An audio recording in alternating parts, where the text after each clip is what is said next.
Chelsea from the North Bergen Public Library, and welcome to Book Snip-its. I will be reading a short excerpt from a book available to be borrowed from Hoopla. To access Hoopla and borrow this book, visit www.mbpl.org. Today I'll be reading a short excerpt from Welcome to Night Vale by Joseph Fink and Jeffrey Crowner.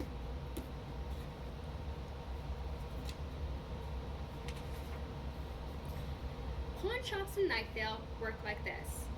First, you need an item to pawn. To get this, you need a lot of time behind you, years spent living and existing, until you've reached a point where you believe that you exist, and that a physical item exists, and that the concept of ownership exists, and that, improbable as those are, these absurd beliefs line up in a way that results in you owning an item. Good job, nicely done! Second, once you believe you own an item, you must reach a point where you need money more than you need the item. This is the easiest step. Just own an item and own a body with needs and wait. The only pawn shop in the town of Night Vale is run by the very young Jackie Fierro. It has no name, but if you need it, you will know where it is. This knowledge will come suddenly, often while you are in the shower.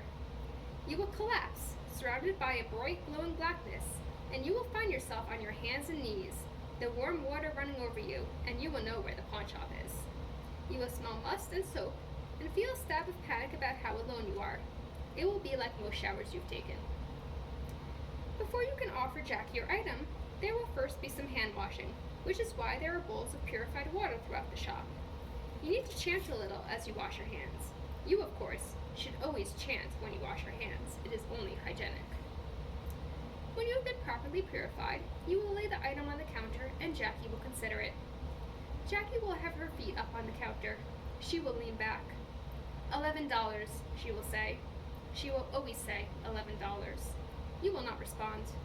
You are, ultimately, unnecessary to this process. You are, ultimately, unnecessary. No, no, she will say, waving her hand. And then she will name her actual price. Usually, it is money. Sometimes it is other things. Sometimes it is dreams, experiences, visions. Then you will die, but only for a little while. The item will be given a price tag, $11. Everything in the pawn shop is that price, no matter what she loaned you for it. Once you are no longer dead, she will give you a ticket, which later you will be able to exchange for the item, or at any time you may look at the ticket and remember the item. Remembering the item is free. You are leaving this story now. You are only an example, and it is probably safer for you to not be in this story anyway.